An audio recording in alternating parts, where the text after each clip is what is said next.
Welcome to Subject to Blackout. My name is Timo, and with me, as always, is Mike. Mike, how you doing? Good, Tim. How are you? Good.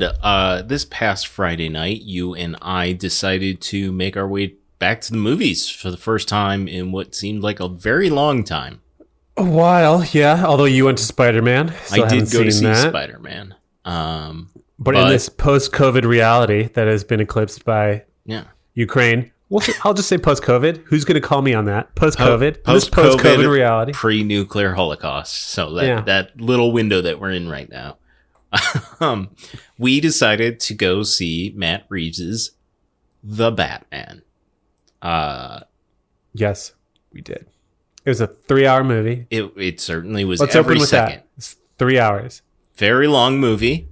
About the same amount of time it takes for the Titanic to go down. It's like Ben-Hur. In like that epic way, it seems like a short amount of time, but I guess it was also long because boats usually sink faster. So yeah. Way to take forever, Titanic. So we went to go see it in theaters. We saw it in IMAX. I say IMAX in air quotes because it was just a bigger screen than normal. It was big screen. But what were some of your thoughts on this epic articled Batman movie? I mean, I've been thinking about it all weekend, which you know because I've been sending you reviews that I agree with. I don't know how I feel about it. No, that's not true. I know how I feel about it. I didn't like it. But there's more nuance to it than TLDR. I didn't like it. I think while there were moments that were really visually impressive, there were some really cool shots. A lot of those shots I've seen in like other Batman movies. I think, okay, I have so many thoughts. Let me sum it up this way. If the Christopher Nolan movies, right, were a gritty, realistic Batman, and that was a reaction to the campy Batman of the 90s, then this assumed trilogy is a reaction to how much money can still be made by basically just remaking The Dark Knight. That's not an unfair assessment of what we saw. Yes. And I myself, much like you just described, don't really know after a full weekend how I truly feel about this movie, because I have thoughts. Like, we walked out of the theater and one of the things I said was like, I do not need another one of these, let alone like 2 more. And I saw someone online today being like, this needs to be an 8-movie saga. And I was just like, oh, I'm getting kidney stones from your opinions. Here's what I'm thinking about, though. So, because I spent all weekend trying to think about, like, why didn't I like it? And here is, I think, the fundamental problem with how narrow the scope of a Batman movie has become. That when you try to ground Batman in entirely realistic circumstances, you lose a core element of the narrative that comes out as just like a bunch of smug little shits going like, why doesn't Bruce Wayne just sort of like pay for everything and then there won't be inequality and no one will need Batman? But it's because in actual Batman canon, in the Adam West version of Batman, throughout the 90s Batman, throughout comic book Batman, there is a criminal class who are not the result of like inequality. They simply just exist as chaos agents. And that's why Batman exists. Batman doesn't exist because of inequality. That was kind of like, it's always been present in all of the Batman media, that there's inequality and that there's sort of like this Gotham City aristocracy. But Christopher Nolan was the person who leaned so deeply into creating realistic characters that he lost that fundamental element that kind of motivates Batman. And that's how we get to this point where we just kind of have a Batman who just kind of goes after psychopaths and just broods over his dead parents. I would agree with what you're saying wholeheartedly. However, when it comes to the Chris Nolan thing, I think this movie takes what you're talking about to the next level, which I actually want to talk to a little bit more about, where it brings up modern societal issues and specifically quite a few leftist talking points in this movie, which is the thing I'd like to talk about coming up. But when you talk about the chaos agents and a criminal class being created by the inequality of Gotham, the Waynes, and Batman in and of himself, or Bruce Wayne, I think Chris Nolan flirts with that idea in the third movie, in The Dark Knight Rises. But he uses Bane taking those talking points and cynically using them to gather support around his cause, which does not actually give a fuck about any of those. Right. And then the Joker in the second one is absolutely, I mean, he calls himself an agent of chaos. Right. So I think this one saw what Nolan was hinting at and was like, well, what if we make Batman and his parents the root cause of inequality in the world? And I think that is, like you sort of intimated, a boring and uninteresting idea, if that makes sense. Like, it's an interesting concept, but it's just so banal and true to life that it's like, why is this a superhero movie then? Well, it limits the scope of who the villains can be, because basically then if you're drawing from the actual, like, the Batman canon, the only villains you can actually have are ones that you've reduced to being just sort of like psychologically organized serial killers. Mm-hmm. That's really all you have left. So you just sort of reinterpret the Joker as a serial killer. In the case of this movie, you just reinterpret the Riddler as a serial killer. And I mean, there are other ones that you could do. You could interpret Scarecrow as a serial killer. He's like a doctor. You could interpret the Mad Hatter as a serial killer. You could reinterpret Mr. Freeze as a serial killer, trying to revive his wife and killing others in her stead. I would say, I mean, I'm wondering if that's true, because I'm just looping this in with Batman Begins, but in Batman Begins, there is an example of like something kind of crazy high tech that's like magical, right? That there's like a vaporizer engine thing on a subway, and then it's going to vaporize.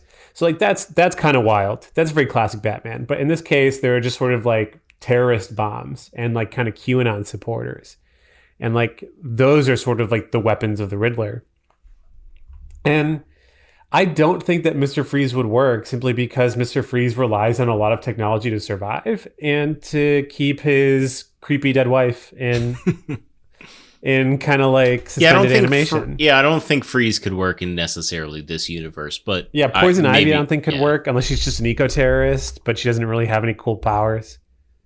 I mean, this universe, Man-Bat could never work. Which is bullshit. Where the fuck is Man-Bat? This universe limits the fantastical aspects of Killer Batman, Croc? which we, I think you look at something like the Harley Quinn cartoon on HBO Max, and you see it rejoice in the absurdity of some of the Batman villains. And it embraces the criminal class. Yeah. And it's wonderful because it decides to do so. I think having the Nolan trilogy was a nice breath of fresh air after some really mediocre to bad Batman movies that were overly silly, that had too much product placement in them, that was too referential to the Adam West universe, in a universe that was supposedly the same one that the Joker and the Penguin and Catwoman were all in. Those movies were all supposed to be in the same general universe. That's why they say had the same Alfred. But so, like you were talking about at the beginning of this conversation, having the Nolan trilogy as a reflection, as a counterpoint to that was nice. But this just is like, I don't know, what if we take it to 11? What if we do Yeah. the Zodiac movie, Super. but with Batman? It is Zodiac, but with Batman. That's exactly what it is. And instead of having the beautiful, complicated ending of Zodiac, where one of the main characters just walks into an Ace Hardware and looks at a guy and goes, I now know for me that that's the killer, and that's how the movie ends. Right. We just get this big, dumb action sequence that, for me, I was with the length of this movie, but to give me that for the last 45 minutes, I think, while thinking about this, I read the articles that you sent me. I watched some YouTube videos. I listened to some podcasts about this film.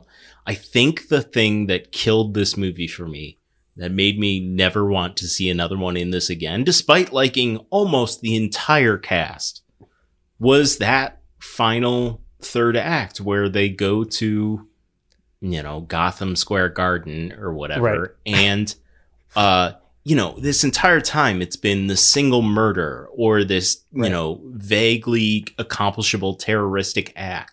And then all of a sudden, Paul Dano can blow up 7 seawall points, like choreographed beyond belief, and know where that's going to flood, and everyone's going to go to this one center, and then a bunch of incels are going to have sniper rifles and somehow evade security and get in and start shooting what? It just goes from this, theoretically realistic Batman movie. Yeah. There were a lot of leaps, and it was described like 7. So yeah, and it goes from 7 to fucking weird angsty Marvel movie in like 5 seconds, and I did not care for that. I thought that was a giant flaw with the structure of this film.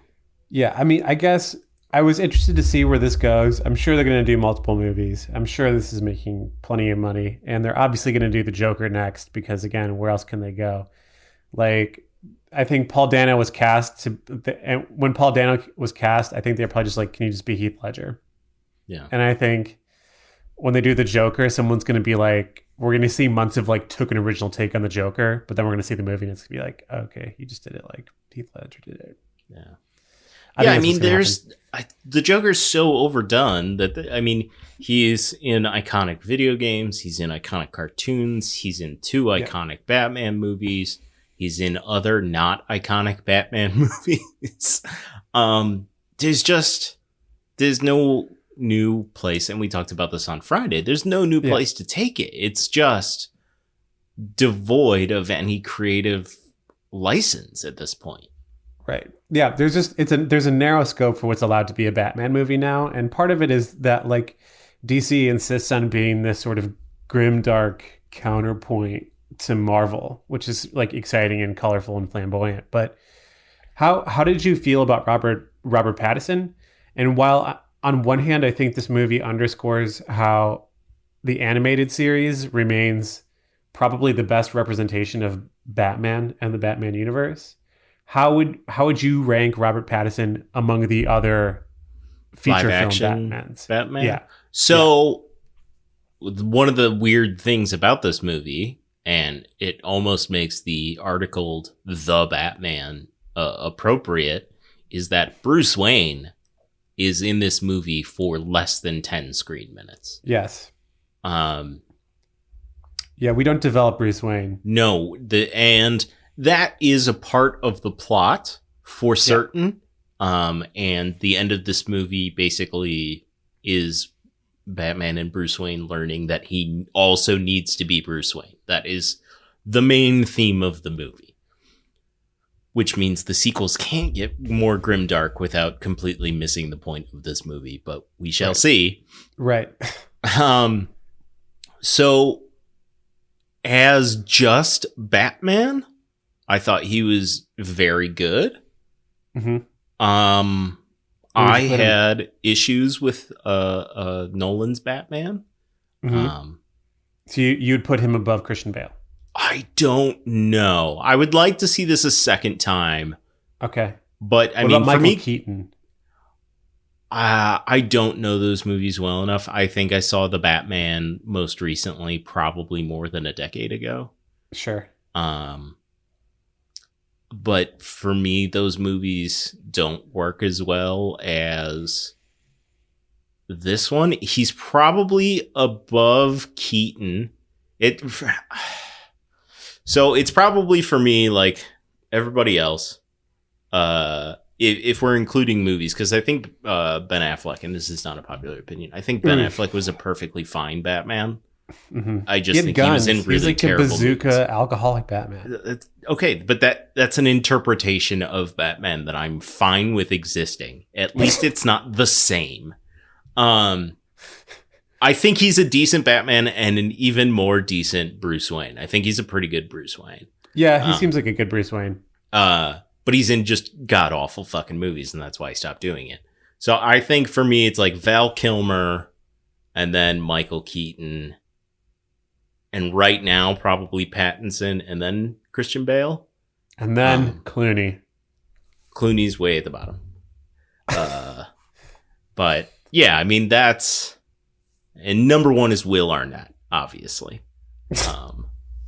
Lego Batman for life. But yeah, I think he's probably second. But I mean, that's just as Batman, because he hasn't done Bruce Wayne.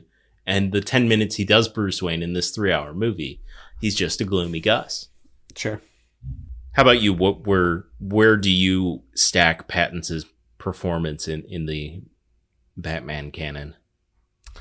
I think Christian Bale did a great job with the balance of a Batman personality versus a Bruce Wayne personality of being like a playboy. So honestly, I would put Christian Bale at the top, followed by Michael Keaton. And then I would say followed by Robert Pattinson, and then George Clooney, and then Val Kilmer. Ooh. I really like Batman Forever. I think really Batman Forever is kind of Val stupid. Kilmer's. I think that Batman and Robin is like the fucking it was that goes Adam full West camp. as fuck. Yeah. Yeah, I figured you would have a soft spot in your heart for that particular version, but yeah. Alicia Silverstone, it's like the most 90s cast you can possibly imagine. Alicia Silverstone, Uma Thurman, Chris O'Donnell, Arnold Schwarzenegger, Chris O'Donnell, and George Clooney. Yeah. It was like they're like, we're gonna just make this specifically to stick it right into a time capsule. Arnold Schwarzenegger, yeah. Man. Yeah, that's pretty 90s. Yeah, it doesn't get more 90s than that. But yeah, it was, I liked those movies growing up, but even as like a teenager or whenever that movie came out, I was like, this feels lame. Like, I enjoyed it, but there is something off about this movie. But you are one to enjoy your camp. Yeah, with Adam Sandler as Bane.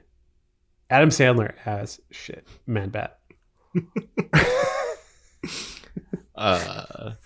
One of the things that we also and Rob Snyder as Steven Darsh.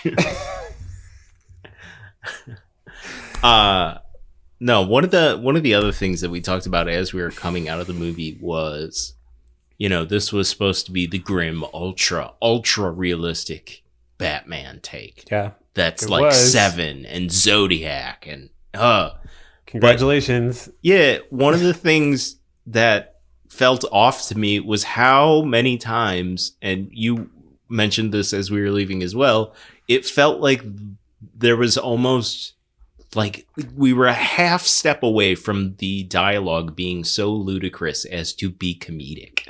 Yeah, and like I was making up lines in my head the whole time. Yeah. Like, there was a point early, like, the movie opens up with a Batman, like, voiceover of him, like, journaling. And I'm like... I remember he does the Batman voice when he journals. Yeah, because, as one does. June 24th. Dear Zanga.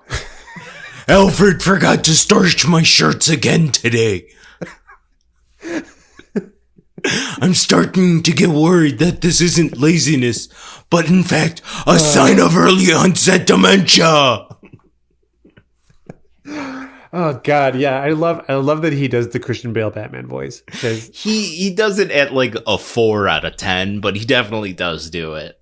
Yeah, But like, there are some scenes where it's like Batman sounds like Rorschach, and there was a scene at the end where again the voiceover comes in because he's journaling, and he sounds like Abed from Community standing on top of the roof, like, I am the night. there is no night without me. I am the night. The day cannot come without my allowance. The day asks, and I will not concede.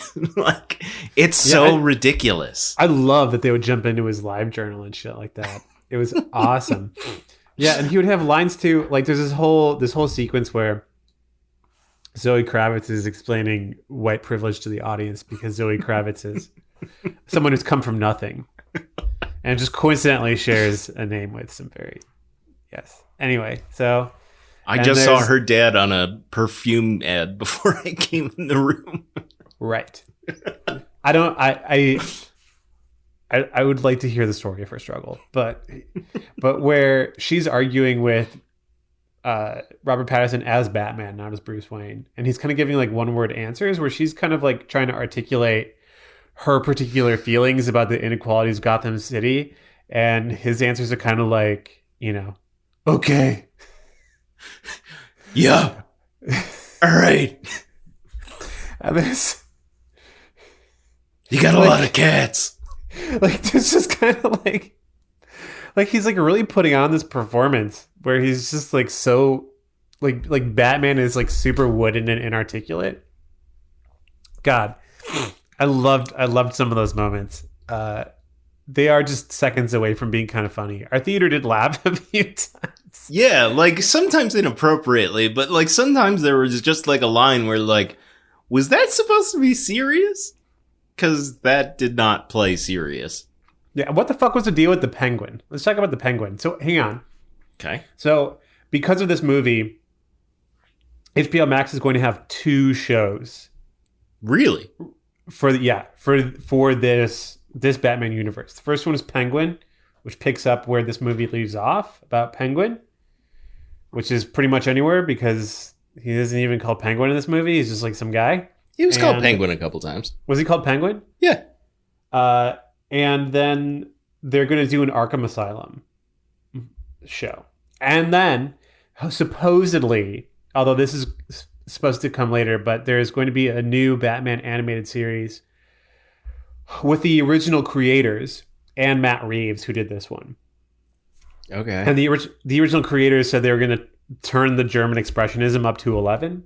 So if Matt Reeves, who directed this, is not super involved, it could be cool. But if they want it to be just like super Dark Knighty, but just with like really sick kind of German expressionist backgrounds, it's going to fucking blow. Yeah. Like, is Mark Hamill even going to be the Joker? No, they're gonna get what's his bucket to reprise his role. 30 Seconds to Mars guy. Oh, Jared Leto. Jared Leto. God, fuck that guy. When the Joker shows up at the end, I was like, oh, and you asked me a question via text, I think last night, and I ignored it to save it for the pod. You said, did the Riddler even ever say, riddle me this, Batman? He doesn't. He's supposed to say that. The answer is no. And they every 10 seconds. They gave that line to the Joker when he says to the Riddler, riddle me this. Yeah. It's like, no, that the Joker has his own shit. Why do we have to give the Joker everything?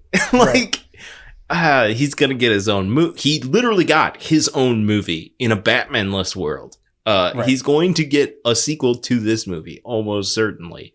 Like, we just did the Dark Knight. Can't we just have a Joker-less Batman? Man-Bat. Not in this world. He wouldn't be able to live in a world with high seawalls. Man-Bat. Killer Croc could. Maybe. Or just bring back Ra's al Ghul. Just make him all mystical and shit. There's a lot of villains who I think you could make work in this world and have it not be the Joker again. Yeah, I mean, I don't know if you remember this. I rewatched all of Batman the Animated Series over the summer. So, I mean, I like that the intention was to make a movie that focus on Batman as the detective. You know, obviously DC Yeah. stands for Detective Comics. Batman was an early flagship character. So I like that idea. I mean, there are elements of that. It's kind of like why people were comparing it to Seven, but it's so gloomy and there's no break from it. And that's not like a requirement in Batman. A lot of Batman is actually really flamboyant and Batman isn't that tortured. Like he's like kind of, yeah, obviously he's always upset about his parents. He won't chill about it, but like he's not seconds away from like taking his own life in the way that it seems here. So, well, and the only time we've ever gotten one of the most flamboyant characters in the Batman series, Robin, is when the Schumacher yeah, Batman movies just started to go, in my opinion, off the rails. it did go off the rails. Let's get some fucking Robin back in here. Get Chris O'Donnell's not busy. But like, can you get like a not a child actor, but a young actor to play this like red and green and black mask like guy in this universe? Absolutely not, because Batman would be immediately labeled a pedophile in this universe, whereas it's just this fun thing to get like kids involved, like they could help Batman. Like that's what the origin of Robin is. It's about involving the main readers of the comic books involved in thinking like, oh, it could be me. But instead, we're just going to get another Joker in a world where the Joker murders people like 18 million times in a 5-hour movie. If you had to cast Robin, Timothy Chalamet. Damn it, I was going to say Timothy Chalamet. Of course it's Timothy Chalamet. A, he's a really good actor, and B, he looks like he's 12 still. Yeah, it'd be so weird. Or like one of the Stranger Things kids. You could do one of them. Ooh, the one without teeth. Oh yeah, he'd be great. Because Robin's got to have an attitude. Yeah. Yeah, and I guess the one thing that I kind of teased earlier is that they bring up these like kind of leftist modern political issues in this movie, and Nolan's Batman, especially the third one, definitely dealt with like Occupy Wall Street and that sort of antagonistic relationship between the 99 and 1%. And I didn't bump up against it as much as I did just the short little mentions of this stuff in this movie. And I was thinking, why? Why did I find those so cringeworthy and uncomfortable? And I think what I've come to the conclusion is that the movie has nothing to say about those issues. Right. Well, because it's Batman, but I mean, it's kind of what I'm saying about that. Like, it seems like class. It seems like Batman actually exists in our universe, obeying our cultural rules, but he doesn't. He exists in a universe with a criminal class, and so the circumstances that Batman is reacting to are totally different, even though it seems like it's the same. Because as a billionaire, you can do more with your financial means than you could ever do punching strangers in the face. Right. And so when Catwoman brings up, fucking over some VC bros, or, they talk about,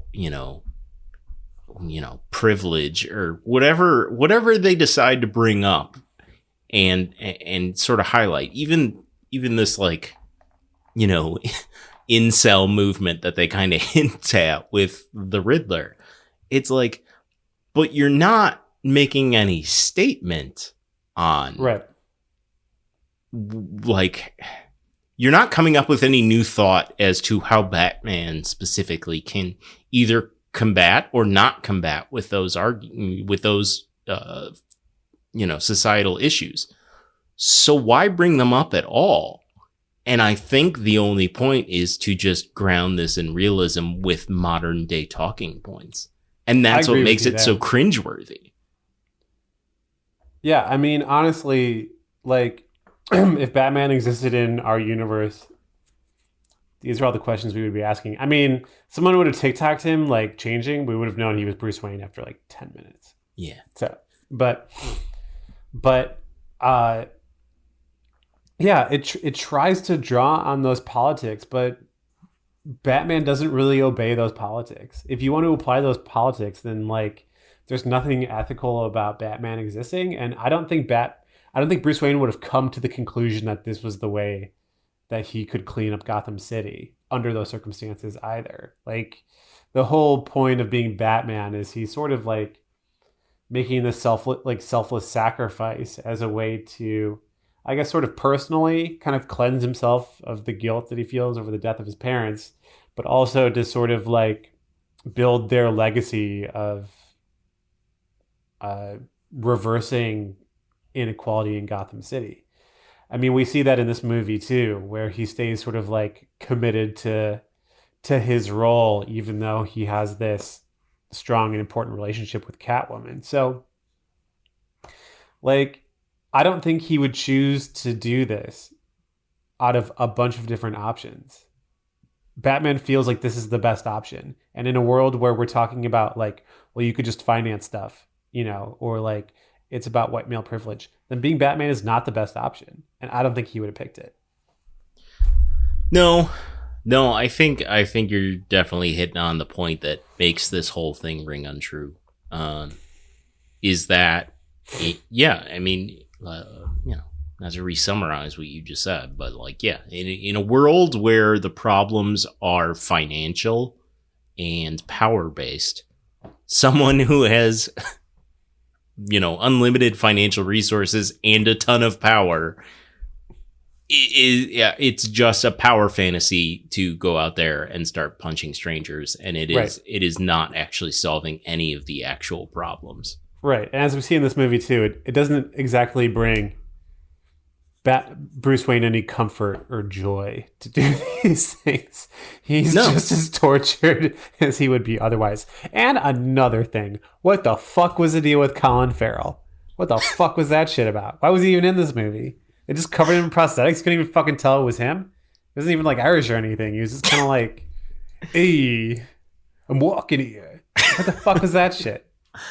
I mean, all right. Real quickly, my last point on the previous subject before we get into Colin Farrell. One of the things that also bugs me about that is that, like, if he was doing this, he would be doing it because he was disillusioned because his father's plan didn't work. Right. Like, his father investing money and time and political capital didn't work. But except for his dad being killed, he didn't know that the money wasn't working. Right. He finds that out in this movie. Anyway, so yeah. Giant structural issues with putting Batman in a realistic universe. But as far as Colin Farrell, like, I think it's an amazing performance because the entire time I was like, I'm not sure if that's Colin Farrell. So he's doing good voice. He's doing good work. But why not just hire someone who kind of looks like that? Yeah. Instead of Colin Farrell. Yeah. And my only answer is Matt Reeves must have a relationship with him because I have no fucking idea. Yeah. No, that's got to be it. Yeah. Why even bother? Like, they covered him in prosthetics. He did a totally different voice. It's unlike a bunch of other roles. It's like the same thing. It almost feels like how they got what's his face? Vin Diesel to do the voice of Groot. You know, or Bill Hader did BB-8. Yeah, it's like why? Okay. And 90% of the time, it's a relationship behind the camera. Yeah. So I think that's exactly right. And I think somebody wanted to show off a combination of like physical effects, prosthetics, and like CGI. I think that was probably part of it too. Now, before we leave the movie for good, one of the reasons why, like, when the eventual sequels come out, I will probably go see them. Yep, we'll see them. Is one of the reasons... Yeah. 100%. Opening weekend, we'll see them. Probably. Yeah. Unless we got COVID-22 or whatever. Yeah, one of the reasons why I won't hate going to see them is because I think all of the performances are really good. I think they're really good. I think every problem I have with this movie is structurally. Because I don't hate the plot. I don't hate the characters. And I think the performances and cinematography were both outstanding. I agree with all of that. I think Colin Farrell was stupid, but I think that everything else made a whole lot of sense. I think Zoe Kravitz, despite not liking some of her lines, I think she was one of the most interesting Catwomen Yeah. to ever be on screen. I would put her above both Anne Hathaway and Michelle Pfeiffer. I think she did awesome. What about Halle Berry? Ooh, Halle Berry. Oh, I Forgot about her. That. Oh man, bummer. And Eartha Kitt on the Adam West one. So yeah, I thought she was great. Robert Pattinson, not the worst Batman. No, not by far. Andy Serkis, not the worst Alfred. No, He was actually pretty pretty good. I liked him. I don't think we got enough of him. I agree. Yeah, he was in like 2 scenes. You got I want to call him Jason Wright. That's not his name. I always forget his Jeffrey Wright. You have Jeffrey Wright as Commissioner Gordon. Yeah, he was great. I thought he was fantastic. I like Jeffrey Wright and everything he's in. I wish I could remember his name. You're racist. Paul Dano was good, I thought. He could have killed himself in real life in order to promote this movie. Unfortunately, he didn't. If he really wanted to go full Dark Knight. And then we got some fun, that maybe not cameos. Commit to the role, man. We got some fun, like, big name actors playing small parts. John Turturro as Carmine Falcone. Yeah, he was great. I thought it was pretty good. Peter Sarsgaard is the Gotham District attorney who gets his head blown off. Oh, yeah. Who I couldn't stop thinking about the fact that he's in Garden State as the kind of like loser friend. Yeah. I thought everybody was pretty good in this. I agree. So, I think mixed bag. I'm happy that this movie exists. I would love it if we move in a different direction going forward for Batman. I think we've gone as grim dark as we can go reasonably. Yeah, we got it. And go see it if you want to see it. If you don't want to see it, you're not going to miss out on a ton. You'll have 3 hours to do other shit because it is every fucking second of 3 hours. But yeah, I'm like I said Friday coming out of the theater. I'm good. I get it. I get the vision. I get the world. One was enough for me. Yes, I agree. I mean, I'll repeat what I said after they introduced the Joker on the screen. A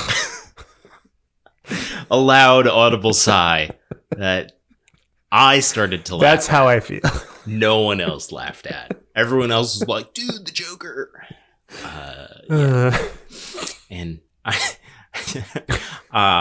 just said, it's Jared Leto. And then it was actually the Joker, but not Jared Leto. Thank God. Thank Christ. All right. Well, I think that does it for our coverage of The Batman. Let's take a quick little break here, Mike, and be right back with more.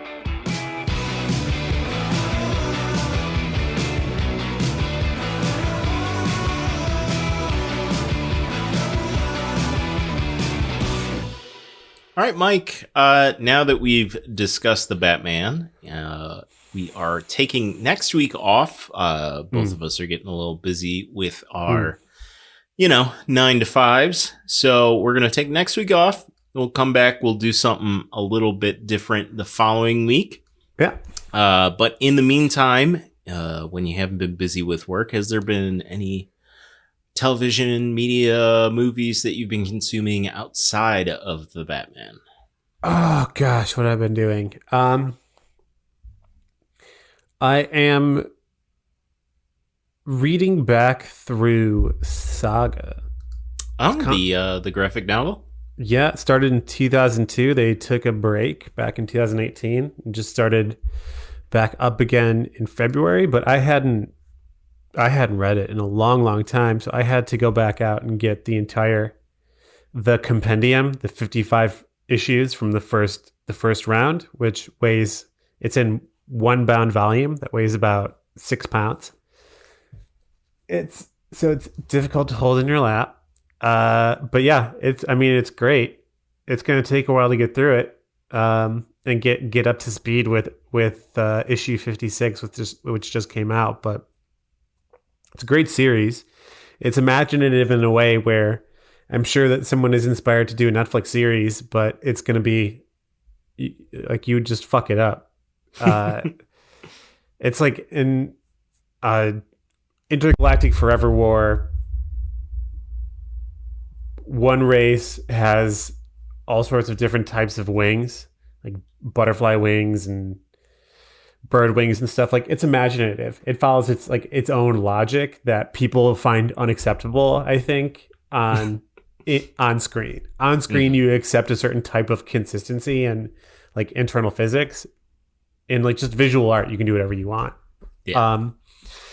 And they're fighting against just like a bunch of people who have horns. And it just sort of like embroils an entire galaxy in this conflict. So it's like a lot of imagination. So it's your classic horns v wings, story. Yeah. So yeah, very imaginative. That's kind of what I've been getting back into. But that's mostly been it. So what are you up to?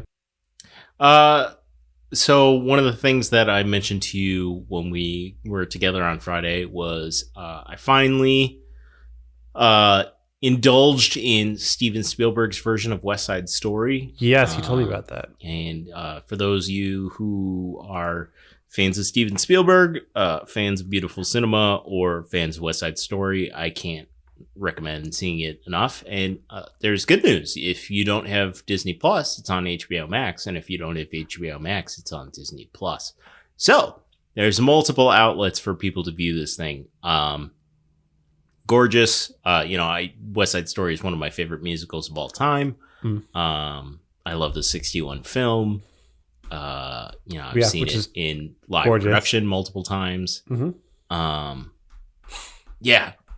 I said to you the other day, and I stand by it, this is probably my favorite adaptation that I've ever seen, and it is a master of cinema flexing behind the camera after people thought he was dead and gone after like Ready Player One and some of his recent sort of phoning it in works. But no, he brought out the big guns for this one, and it is a masterpiece. That's good to hear. Yeah, I skipped it after seeing some of the reviews, but now I want to go back to it. Yeah, I really, really loved it. Good. The other thing that I was kind of watching actually yesterday as sort of background TV while I was doing some stuff around the house, like folding some laundry and stuff, was I threw on HBO Max's new series from like the creators of What We Do in the Shadows. And like Flight of the Conchords, and it's sort of that comedic vein. Okay. Is Our Flag Means Death. I don't know that one. So it just came out. I don't know when, but the first 3 episodes are out on HBO Max again. And it is Rhys Darby, I believe, who was the manager for Flight of the Conchords. I love him. He's like a fancy boy from, I don't know, New Zealand or England. It's not clear. But he's like a fancy boy who was unhappy with his life with a wife and 2 kids, and just uproots his life and becomes a pirate. But he's like a pussy, sure, for lack of a better word. He's just kind of a pussy, and he doesn't want to kill or do anything awful. And his crew of rapscallions is a bunch of people who are basically also failed pirates. And so far, the first episode was a little slow and a little dry for my sense of humor. Okay. But the next 2 episodes kind of picked up and were a little bit funny. There's definitely some like B and C stories that they're working in through the season that you kind of are getting a feeling for. And we have an appearance of Taika Waititi at some point in the season. He's so busy. How does he have time for those bit parts and stuff? I don't know. How did I not hear about this? When did this come out? I think just this past week. Yeah, I feel maybe 2 weeks ago. It wasn't more advertised. Interesting. Okay. No, but really delightful and silly in the ways that Flight of the Conchords, and especially What We Do in the Shadows, are just silly. So I was very much enjoying watching that. And then the thing that I'm excited to turn this podcast off and go watch is the new HBO series Winning Time, which is a John C. Reilly starring series about the building of the Showtime Lakers teams. So is that right? Let me just read you off. Yeah. Let me just read you off some of the cast from this series that's about building the Showtime Lakers. John C. Reilly, Jason Clark, who you might not know as well. No. Let's get to some bigger names. Adrian Brody. Okay. Wow. He's a dick. He's playing Pat Riley, so that works. Sally Field. Michael Chiklis. Jason Segel. Let's see. There's some other names in here. Yeah, and then there's like a bunch of people like playing all the players and shit. Mike Epps is playing Richard Pryor. I'm super excited to see this. It's by Adam McKay, who does like, he did all of those sort of like Will Ferrell. He did Archer back in the day. Didn't he do Archer? Did he? Ooh, I don't know about that. Crap. What have I done? Didn't he do Archer? No, he did. His notable works, according to Wikipedia, are Anchorman, Talladega Nights, The Other Guys, The Big Short, Vice, and Don't Look Up. So he's kind of made a pivot from slapstick, absurdist comedies to like these semi-serious dramedies. Sure. And this is like his television take on the Lakers. And I am very interested to see a black comedy about the Lakers dynasty. Yeah, okay. I very much look forward to that. So that is premiering tonight as we record. So I'm looking forward to watching that first episode this evening. All right, yeah, I'll check that out. All right, other than that, do you have anything else that you want to bring up before we go on a little break for a week? I am afraid not. All right, then, for those of you listening along, you can head on over to subjecttoblackout.com to reach out to us, or you can find all of our links to our socials, including Instagram, Patreon, Twitch, Twitter, and YouTube. Also, feel free to rate, review, and subscribe. And lastly, you can find Mike on Instagram and Twitter at Name Taken Podcast. Mike, I want to thank you for joining me. Cheers, Tim. Cheers.